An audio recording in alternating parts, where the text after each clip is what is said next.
Relatives वो हमेशा picture में आते हैं. The most important factor choosing an agent is तुम्हारी इतनी वैल्यू है यहाँ पे. स्टूडेंट की लाइफ में आखिर चल क्या रहा है? ऑफ कोर्स हम हमारे पेरेंट्स को बुला सकते हैं. और मैं बहुत जल्दी उठा बिकॉज यहाँ स्टूडियो आना था. सुबह उठ के वही घर की क्लीनिंग करो. तुम्हें इतना ज़्यादा प्यार करते हैं. रियल कनाडा मुझे दिखा बिकॉज येस मैं प्रिपेयर्ड था और वो लोग सब थे टॉपर्स ऑफ द क्लासेस. मुझे अभी भी याद है मेरी मॉम शॉक थी. कभी मैं पीजी में नहीं रहा हूँ. हाँ होता है कि यार अब तू चला जाएगा, अब हमें तेरे बिना रहना है. मैं एक पॉजिटिव एक्सपीरियंस बोलूँगा और एक negative. Was an eye opener for me. हाँ ये है, ये ले लो ऑफ कोर्स. प्लस वो ठंडी winter. It was pleasure talking to you. Students को जानते सब है पर पहचानो मेरे यानी कि जैमिन के साथ शो आपनो गुजराती के special segment student of the week पर. जी हाँ लेडीज एंड जेंटलमैन, आप सुन रहे हैं स्टूडेंट ऑफ द वीक और आप सबको नमस्ते. कैसे हो आप सब? बढ़िया हो ना? तो यस, यही बढ़िया बढ़िया सी बातों के बीच में हम हर वक्त हर संडे को सुबह 10 बजे आते हैं, स्टूडेंट के साथ बातें करते हैं और आपको ये बता दें कि स्टूडेंट की लाइफ में आखिर चल क्या रहा है ना? तो ये सारी चीज़ों के बीच में आज फिर से वक्त आ गया है. हम जानेंगे स्टूडेंट की लाइफ की, उनकी पीछे की स्टोरी. आगे की तो बहुत पता है, पर ये स्टोरी के बीच में आज कुछ ऐसे सजेशंस भी हैं आपके लिए जो शायद यदि आप आने वाले हैं या फिर आपके आजू बाजू कोई है या फिर ऑलमोस्ट अबाउट टू कम, ये सारे सजेशंस आपके लिए बहुत काम आ सकते हैं. तो यदि आप ये सुन रहे हैं तो ये वीडियो और ये बातें लास्ट तक सुनना, क्योंकि हमेशा की तरह आज भी आपके लिए इसमें बहुत सारी चीज़ें हैं. और आज हमारे साथ एक ऐसा स्टूडेंट है जो स्टूडेंट वीज़ा पे आए थे. ऑलमोस्ट कोविड हिट होने वाला था, उनकी लाइफ में और बदलाव आए और उसके बीच में उन्होंने काफ़ी अचीवमेंट्स किए. तो इन अचीवमेंट्स की बातें करेंगे, उन पड़ाव की बात करेंगे और उनकी जर्नी के बारे में बात करेंगे. ठीक है, तो कहीं जाइएगा नहीं. यह है student of the week. You are listening Red FM 88.9, जहाँ पर हम बातें कर रहे हैं स्टूडेंट ऑफ द वीक के बारे में. और आज जो स्टूडेंट है उनके लिए भी ये बड़ा यूनिक एक्सपीरियंस है, क्योंकि उनका भी रेडियो विजिट पहली बार है. तो हमें भी मज़ा आने वाला है. और उनका नाम है, हमारे बीच में जो आज मौजूद है वो है Yash. Yash, how are you? Hello Jaimin, how are you? I am doing good. I am good. Yash, आप पहले तो मुझे ये बताइए कि सुबह कहाँ से आज ब्रैम्पटन आने का हुआ? आप कहाँ से ड्राइव करके आ रहे हो? तो आज सुबह फर्स्ट टाइम लाइक संडे था और मैं बहुत जल्दी उठा बिकॉज यहाँ स्टूडियो आना था. मैं वाटरलू से ड्राइव करके then I came to Brampton. Okay. तो बड़ा ही सुबह सुबह स्नो ऑलमोस्ट चालू हो चुका था. तो it was good that I reached on time. Yash का नॉर्मली कैसा रहता है संडे की सुबह, या फिर संडे को यूजुअली यश क्या करता है? सो संडे को basically as a student life जो अभी भी चल रही है कनाडा में, तो सुबह उठ के वही घर की क्लीनिंग करो क्योंकि संडे है, आज काम नहीं है. वही सुबह सब क्लीनिंग ख़त्म करो एंड देन शाम को ढूंढो कि कहीं पे कोई अच्छे पार्क्स हो आजू बाजू. कोई अच्छी जगह पे जा सकते हो. तो यही सब बातें होती है भाई स्टूडेंट की लाइफ में. पर उसके बीच में हमें ये भी जानना है कि यश कब आया, उसकी लाइफ में चेंजेस कब आए, एंड देन ये सब चीज़ों के बीच में यश, पहला सवाल, आप कब आए? कौन सा वो साल था, कौन सा वो महीना था? सो मैं 2018 दिसंबर में आया यहाँ पे. और मैं जब आया तो रियल कनाडा मुझे दिखा because December was a month of winter. और जैसे ही मैं एयरपोर्ट के बाहर निकला और वो ठंडी मुझे इसको फील हुई, आई एम लाइक ओके अभी मैं कनाडा में हूँ. Okay, so were you prepared like mentally, और वो जैकेट, शूज़ वगैरह सब कुछ था पहले से, या फिर you were not prepared? देखिए फ्रेंड्स ने तो बहुत मुझे बोला था कि यहाँ पे बहुत ठंड होती है. उन्होंने टेम्परेचर्स बताए थे कि ये -10 -20 जो हमने कभी देखा नहीं था इंडिया में. तो यस मैं प्रिपेयर्ड था, बट ऐसा लगा नहीं था कि इतना ज़्यादा हिट होगा वो ठंडी. ओके, ये सारी चीज़ों के बीच में फिर हम आज वो चीज़ बातें करने वाला है लेडीज एंड जेंटलमैन, कि जो शायद आपने सुनी होगी पर एक्सपीरियंस कभी नहीं की होगी, क्योंकि यश के साथ हम वो सारी बेबी स्टेप्स बात करने वाले हैं कि जो स्टूडेंट फेस करता है और वहाँ से शुरुआत होती है. सबसे पहले यश, कभी कोई भी स्टूडेंट जब प्लान करता है इधर आने का, तो हमेशा उसकी बहुत सारी चीज़ें दिमाग में चल रही होती है. तो वो फर्स्ट थॉट कहाँ से यूजुअली चालू होता है कि मुझे कनाडा जाना है एज अ इंटरनेशनल स्टूडेंट, कोई कोर्स करना है, उधर जाके पढ़ाई करनी है? वो थॉट कहाँ से आता है? सो एक्चुअली अगर अब मैं अपनी बात करूँ कि मुझे कहाँ से थॉट आया एक्चुअल में, ओके तो मैं इंजीनियरिंग के 4th ईयर में था, और जैसे ही हमारा फाइनल ईयर आया मैंने देखा कि बहुत सारे लोग आइल्स प्रिपरेशन कर रहे हैं, कोचिंग कर रहे हैं, और मुझे लगा कि यार ये लोग कैंपस प्लेसमेंट में क्यों नहीं बैठ रहे, और ये लोग आइल्स सबको क्यों बाहर जाना है, और वो लोग सब थे toppers of the classes. Okay तब से लाइक मैं खुद सोचने लगा कि चलो ठीक है, मैं भी देखता हूँ कि इसमें मतलब बाहर क्यों जा रहे लोग, और क्यों यहाँ के इंडिया के कंपैरिजन में जहाँ पे मैं था आफ्टर बैचलर्स मेरा क्या फ्यूचर है आगे वर्सेस यहाँ पे इन कनाडा क्या होगा। तो this was the time where when I started thinking कि कनाडा जाना है। तो ये थॉट कहीं से तो आता है, वो तो तू था तुम्हारा वो फर्स्ट बेंचर्स वाले बातों से आपको पता चला कि ये लोग कैंपस में आ तो रहे हैं पर प्रिपरेशन कुछ और चीज़ें कर रहे हैं, पर चलो वहीं से थॉट प्रोसेस चालू होती है।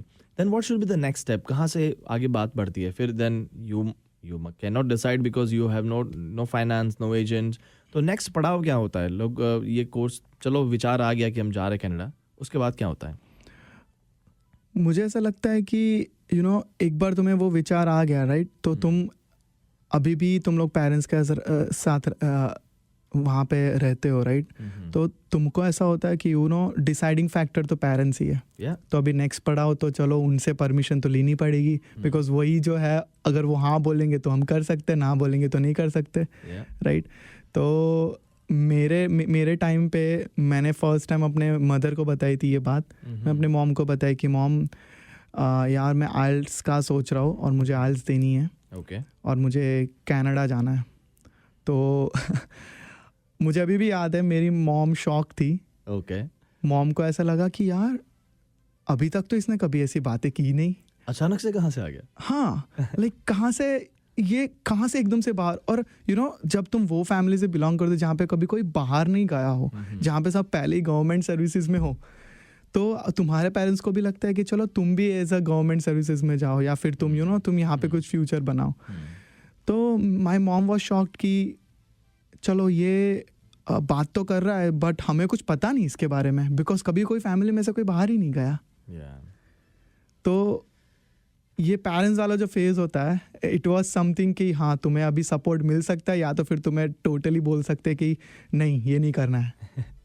चलिए, तो फिर वो थॉट आ गया, पेरेंट्स से बात हो गई, पेरेंट्स से आपकी बात वैसे कैसे रही थी? मम्मी से बता दिया, फिर देन कैसा रहा? पापा से कैसे बताया? फिर मम्मी ने पापा को बताया, या फिर वो डिस्कशन कैसा रहा? फिर कन्विंस कैसे किए?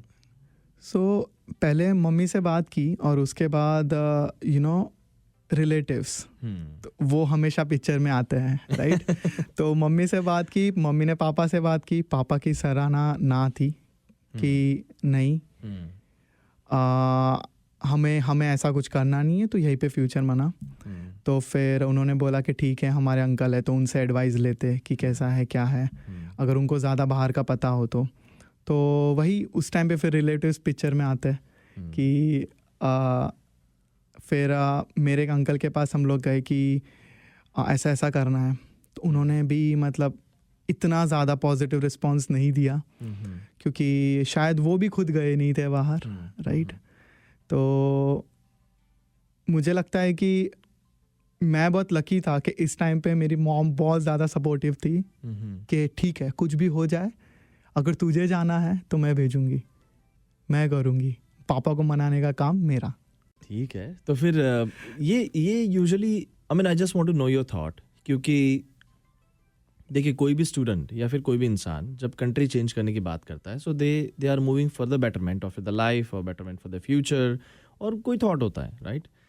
पर डू यू बिलीव कि ये डिस्कशन रादर देन बेटरमेंट वो काफ़ी इमोशनल होता है कि शुड यू गो और शुड यू नॉट गो, बल्कि डिस्कशन ये होना चाहिए कि what will be the changes in your life, what you gonna achieve their, और जो इधर नहीं मिल सकता है।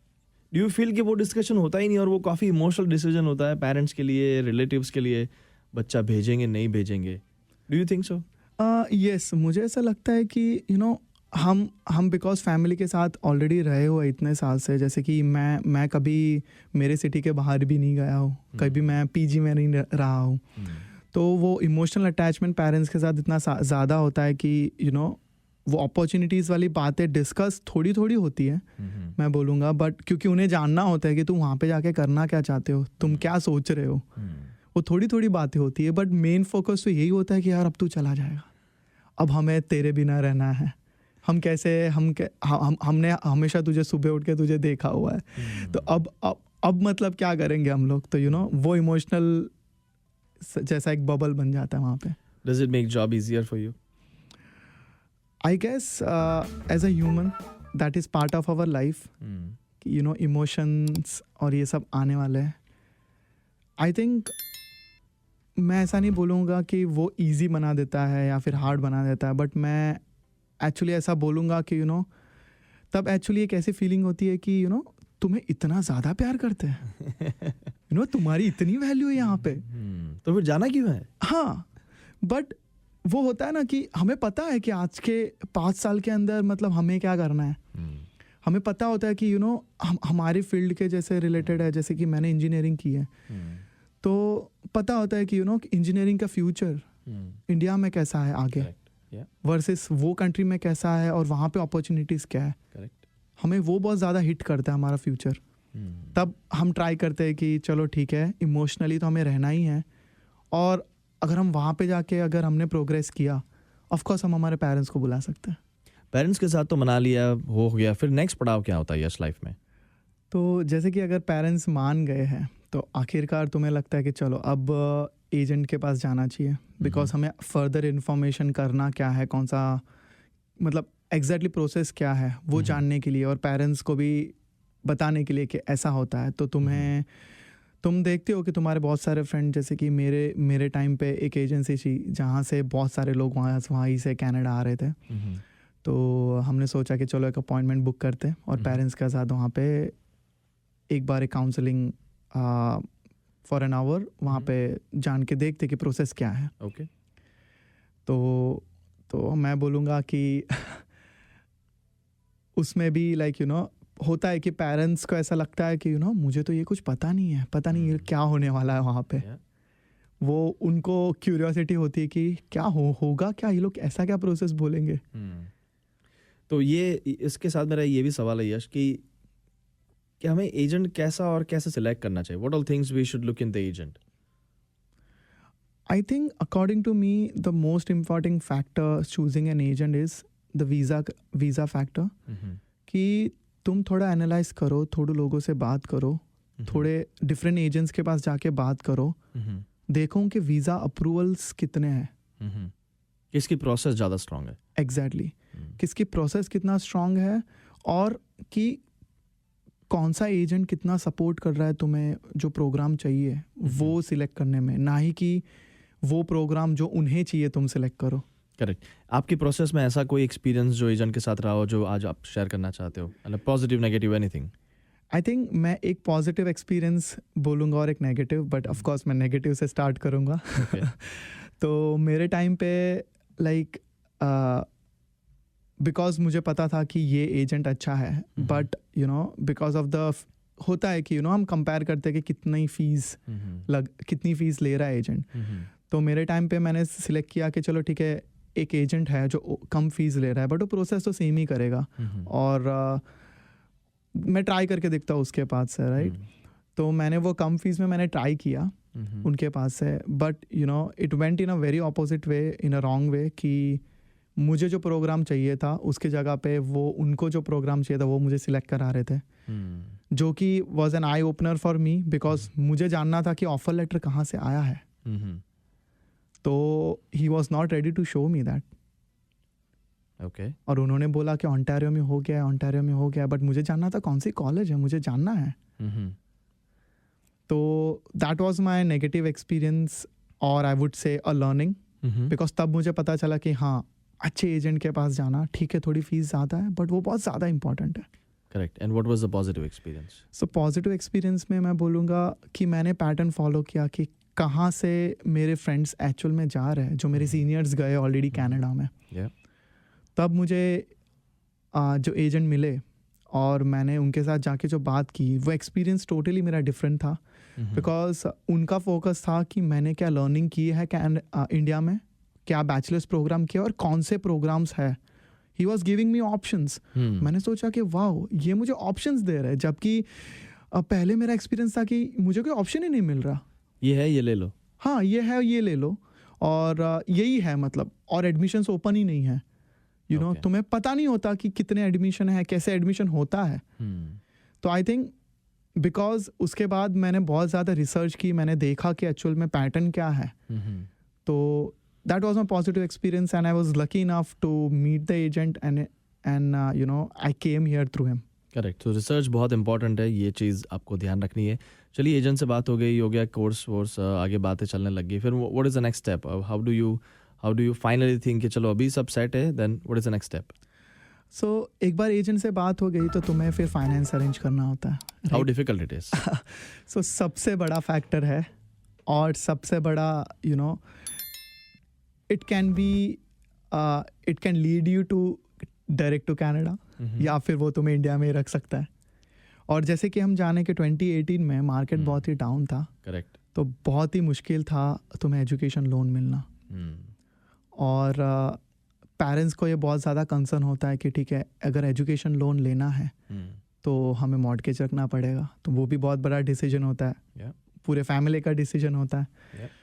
तो वो फाइनेंस, मैं बोलूँगा मेरे टाइम पे it was very hard, very like to be very honest, बहुत ही ज़्यादा चैलेंजिंग था वो फाइनेंस अरेंज करना.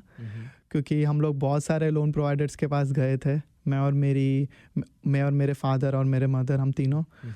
और मुझे अभी भी याद है कि यू नो बोलते सब हाँ हैं, बट इम्पॉर्टेंट ये है कि एक्चुअल में कौन डिसबर्स करेगा. एग्जैक्टली. और ये चीज़ें इसलिए भी इंपॉर्टेंट होती है क्योंकि फिर ये पैसा अरेंज नहीं हुआ तो फिर आप आ नहीं पाओगे. चलिए, पेरेंट्स कन्विंस हो गए, एजेंट हो गया, फाइनेंस हो गया, then what is the next step? What do we do then? So एक बार फाइनेंस अरेंज हो गया, फिर तुम्हें पता है कि कौन सा प्रोग्राम लेना था. तुमने ऑलरेडी वीज़ा फाइल तुम रख चुके हो एजेंट के थ्रू, और तुमने फीस एंड ऑल सब कुछ भर दिया है. फिर तुम अपनी ट्रिप प्लान करते हो. कि मैंने वीज़ा प्लान किया है इस टाइम पे, तो मेरा यहाँ तक वीज़ा आएगा. ये इंटेक है, मैं इधर जाने वाला हूँ इस टाइम पर. या सो मेरा जैसे कि जैन इंटेक था, तो मैं दिसंबर में कनाडा आने वाला था. तो मैंने आई थिंक अक्टूबर में फ़ाइल रखी थी. मुझे पता था कि मुझे एटलीस्ट दिसंबर तक मुझे कनाडा जाना है. Before 2 weeks you try to come to Canada. Correct. तो तुम्हें ट्रिप प्लान करनी है. ट्रिप प्लान के अंदर तुम्हें देखना है कि वहाँ पे लिविंग अरेंजमेंट्स क्या है तुम्हारे. अगर वो कैसे सर्च करते हैं फिर? Then how do you search about it? I think मेरे टाइम पे इट वाज हेल्पफुल कि मेरे फ्रेंड्स थे, बहुत अच्छे फ्रेंड्स थे यहाँ पे, जिन्होंने खुद ही सब कुछ किया, बिकॉज मुझे वहाँ से कुछ पता नहीं था. करेक्ट. तो I think it's very very very important कि अगर तुम्हारे फ्रेंड्स ऑलरेडी जो कनाडा में हैं, तुम उनके साथ टच में रहो. तुम्हें नहीं पता कि तुम कब सोचोगे कि मुझे कनाडा जाना है. तो वो फ्रेंड्स ने मेरी सब हेल्प की. और उस तरीके से उन्होंने मतलब पहले तो उन्होंने खुद के पास रखा मुझे starting of the time, but yes उन्होंने मतलब मेरे लिए एक घर ढूंढ के रखा था near to my college, which is very important, because तुम्हें नहीं चाहिए तुम 2 आवर्स की यू नो बस में जर्नी करो टू रीच योर कॉलेज. सही है. फिर ये सारी जर्नी तो काफ़ी इंटरेस्टिंग होती है, यू नो, ये काफ़ी एक्साइटमेंट से भरी हुई होती है. इन सारी जर्नी के बीच में ऐसा कुछ भी हुआ जो काफ़ी आई ओपनर था आपके लिए कि यार ये तो मैंने सोचा ही नहीं था, ऐसा कुछ, या फिर ऐसी कुछ चीज़ें जो आपको ज़्यादा सीखने मिली? सो मुझे ऐसा लगता है कि यू नो जब कोई मेरे जैसा राइट, मुझे पता है कि मैं कभी ऐसे अपनी सिटी से बाहर नहीं गया ज़्यादा. तो मेरे लिए बहुत ही ज़्यादा चैलेंजिंग था कि यार अब मैं यहाँ पे आ गया हूँ. चलो फ्रेंड्स है, सब कुछ है, बट एक बार मैं मूव हो गया वो जगह पे जहाँ पे उन्होंने लिए मेरे लिए, जहाँ पे मैं रेंट पे कर रहा हूँ. तो वहाँ से खुद से ही कॉलेज जाना है. मुझे एक आई ओपनिंग एक्सपीरियंस मैं शेयर करना चाहता हूँ यहाँ पे. कि नेक्स्ट डे मुझे खुद से ही फिगर आउट करना था कि कौन सी बस मेरे कॉलेज को जाती है और मुझे कैसे जाना है. तो टोटल 2 बसेस थी. मुझे अभी भी याद है, मैं ब्रैम्पटन में आया था और ब्रैम्पटन ट्रांजिट में मुझे बैठ के जाना था. 2 बस मुझे चेंज करनी थी. मिस किया था? Of course. ओके. मैं सुबह 7 बजे उठ गया कि चलो आज तो मुझे फिगर आउट करना है खुद से, और कोई है भी नहीं, अकेला ही हूँ जो भी है. तो गूगल मैप्स पे एक बार देख के रखा रात को कैसे ऐसे करके जाना है. फ्रेंड्स को भी पूछा कि कैसे क्या जाना है. और सुबह मैं फर्स्ट बस में तो बैठ गया, मैंने अपना स्टॉप मिस कर दिया.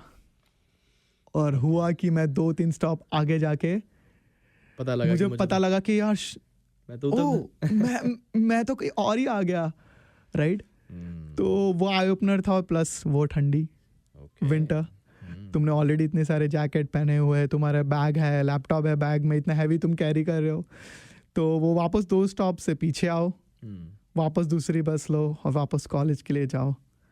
आई वॉज, बिकॉज मैं जल्दी निकला था घर से, तो I was able to reach on time. वो ओरिएंटेशन डे था कॉलेज का, but this was eye opening. चलिए तो फिर इसमें ये सजेशन तो ज़रूर है कि फिर आप पहले दिन या दूसरे दिन जा रहे हो तो एटलीस्ट आधा पौना घंटा ज़्यादा जल्दी निकलना ज़्यादा सही रहेगा। पर ओवरऑल ये फर्स्ट वीक, फर्स्ट मंथ कैसा होता है? I mean, do you feel confident, homesickness लगता है? What was your feeling? I think वो डिपेंड भी ये करता है कि तुम starting of the start first week किसके साथ रह रहे हो। जैसे कि अगर मैं जब आया था तो मैं अपने फ्रेंड्स के साथ 1 वीक रहा था, तो वो थोड़ा यार लगता है कि फैमिली जैसा थोड़ा बहुत लगता है, बिकॉज वो तुम्हारे स्कूल के फ्रेंड्स होते हैं, कॉलेज के फ्रेंड्स होते हैं। बट तुम्हें स्टार्टिंग में तुम्हें लगेगा कि यार मैं चाय पी रहा हूँ यहाँ पे, बट बहुत ही ज़्यादा अलग टेस्ट आ रहा है, लाइक सीरियसली ये मतलब मुझे कुछ अच्छा ही नहीं लग रहा है। तुम ऑलरेडी वो जेट लैग में होते हो, और फिर तुम्हें खाना भी पसंद नहीं आता, क्योंकि तुम यहाँ का पानी तुम देखते हो कि यार लोग टैप में से डायरेक्टली पानी पी रहे हैं हम कहाँ प्यूरीफायर में से पानी पीते थे। तो वो एक सबसे इम्पॉर्टेंट चीज़ जो मैं यहाँ पे मेंशन करना चाहूँगा वॉज द सेकेंड वीक, जब तुम्हें एक्चुअल में you start missing your home, तुम्हें वो होम सिकनेस वाला इफेक्ट आ जाता है। तुम्हें लगता है कि यार अब मैं कहीं पे अलग हूँ, और यहाँ से तुम भाग नहीं सकते। ये तुम कोई अलग सिटी में नहीं आए हो, तुम पूरी अलग कंट्री में आए हो। वाह वाह वाह, ये सभी चीज़ों के बीच में आपकी जर्नी भी काफ़ी आगे बढ़ी, and now you are working somewhere very professionally and learning very well. पर before we close interview, any suggestions for the students, क्योंकि ये बहुत इंपॉर्टेंट है जो आपने लर्न किया, any specific suggestions for students? So I think सबसे important चीज़ें मैं बोलना चाहूँगा स्टूडेंट्स को जो यहाँ पे आते हैं, based on my experience. First है keep trying, okay, trust the process, keep trying, because अगर तुम ट्राई नहीं करोगे ना तो तुम्हें कुछ मिलेगा ही नहीं। Very good.